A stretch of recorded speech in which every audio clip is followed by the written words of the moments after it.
Imagine this. A heated argument erupts at a family dinner. Political differences surface, voices rise, and accusations fly across the table.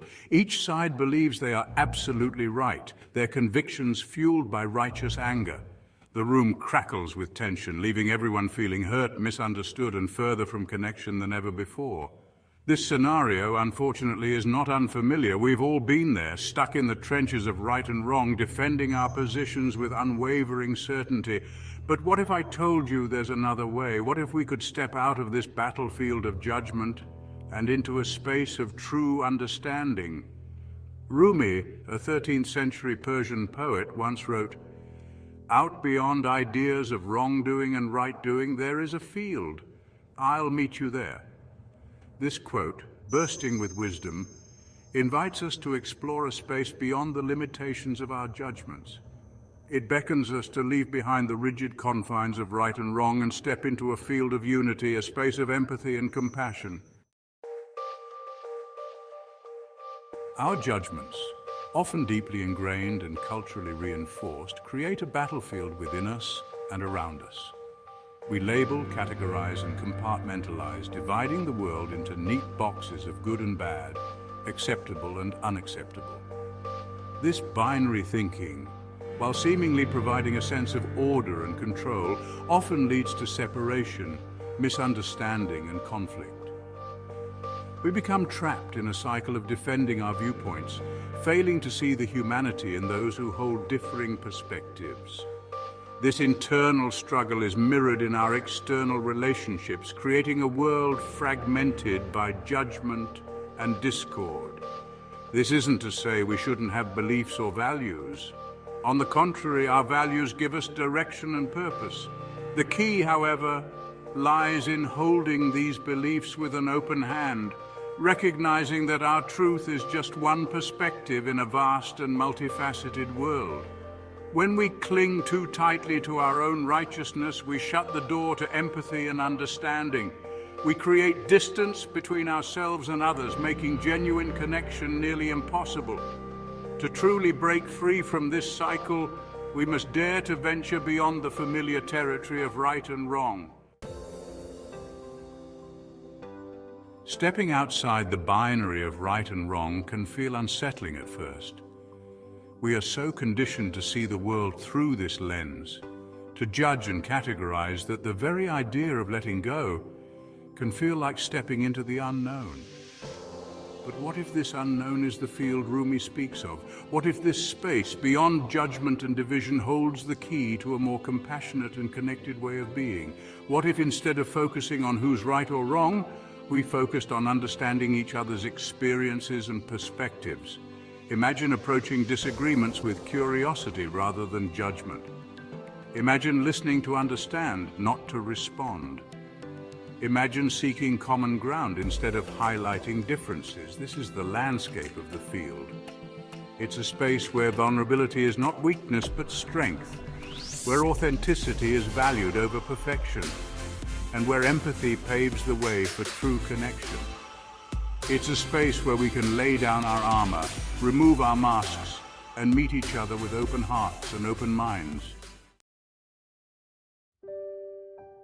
Choosing to meet in the field is a conscious choice, a courageous act of defiance against the societal norms that tell us to judge, compete, and conquer. It requires us to step out of the boxing ring of right and wrong, to lay down our weapons of judgment and righteousness, and approach each other with a willingness to understand. It demands that we embrace vulnerability, acknowledging that we don't have all the answers, and that our perspective is just one piece of a much larger puzzle. This shift in perspective is not a sign of weakness, but rather a testament to our strength and resilience. It takes courage to admit we might be wrong, to be open to learning from others, and to embrace the unknown with a compassionate heart. It requires humility, recognizing that our experiences shape our perceptions, and that others may hold different truths. But the rewards of stepping into the field are immeasurable. In the field of unity, compassion flourishes. We begin to see each other not as adversaries, but as fellow travelers on this human journey, each grappling with our own complexities and vulnerabilities. We recognize that our stories, though unique, are woven together by common threads of joy, sorrow, love, and loss. This shared human experience becomes a bridge that connects us, fostering empathy and understanding. In this space, we can finally let go of the need to be right, to win arguments, or to prove our point. We can release the burden of judgment, both of ourselves and others, and embrace the freedom that comes with acceptance. We can finally exhale knowing that it's okay to disagree, to have different opinions, and to see the world through different lenses. The field of unity doesn't erase our differences, it honors them. It recognizes that diversity of thought and experience enriches our collective tapestry. The field of unity welcomes imperfection. It acknowledges that we are all flawed, works in progress, constantly learning and evolving. It releases us from the pressure of presenting a perfect facade and allows us to show up authentically with all our rough edges and vulnerabilities. In this space of acceptance, we can finally let go of the shame and fear that keep us small and embrace the messy, beautiful complexity of being human. When we embrace imperfection, both in ourselves and others, we open the door to deeper understanding. We begin to see our mistakes not as failures, but as opportunities for growth and learning. We extend the same grace and compassion to others, recognizing that their missteps are not indicative of their worth, but rather a reflection of their own human journey. This shift in perspective allows us to move beyond blame and judgment and into a space of empathy and forgiveness. Empathy is the lifeblood of the field of unity.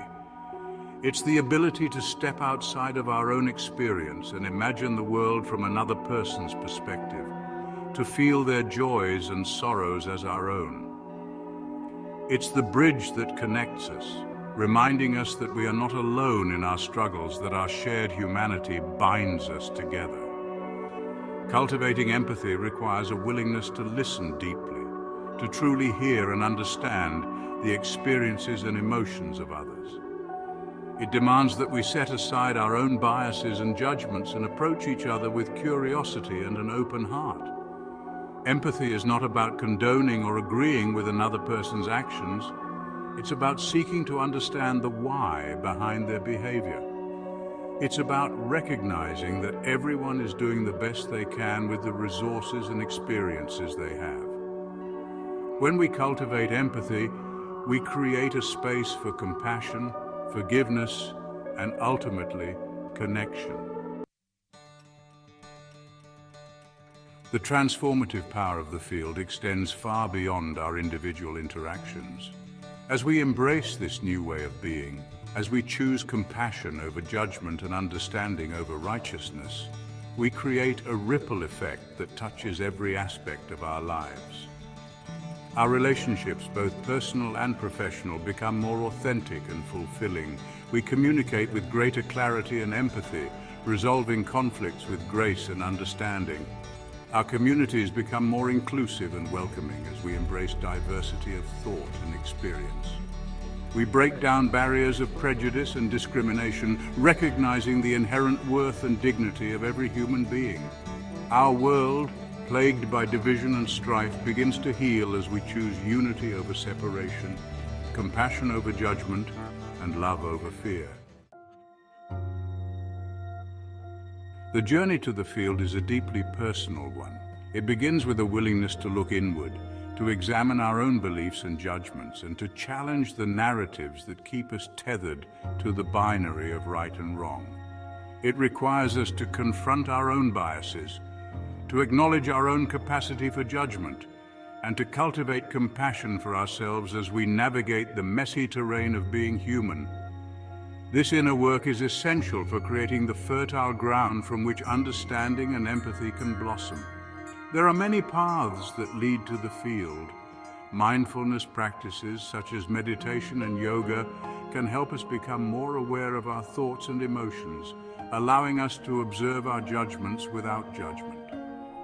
Engaging in open and honest conversations with people who hold different viewpoints can broaden our perspectives and challenge our assumptions. Seeking out diverse experiences, whether through travel, art, or simply connecting with people from different backgrounds, can help us develop a deeper understanding of the vastness and complexity of the human experience. Meeting in the field requires courage. It requires us to be vulnerable, to admit when we're wrong, and to be open to learning from others.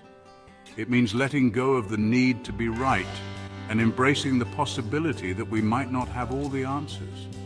It's about choosing empathy over judgment, understanding over righteousness, and connection over division. It's about recognizing that we are all in this together, and that our shared humanity is far greater than our differences. So the next time you find yourself on the brink of a disagreement, remember Rumi's words. Take a deep breath and choose to meet in the field. Choose compassion, choose understanding, choose connection. The world is waiting for us there. The field of unity is not a utopian fantasy. It's a conscious choice we make every day, in every interaction. It's a commitment to approaching the world with an open heart, a curious mind, and a willingness to see the humanity in everyone, even those we disagree with. It's a journey of self-discovery, empathy, and compassion that has the power to transform not only our own lives, but the world around us. Let us all strive to meet in the field, to cultivate a world where understanding triumphs over judgment, connection over division, and love over fear. The path may be challenging, but the rewards are immeasurable. For in the field of unity, we find not only peace, but also the very essence of what it means to be human.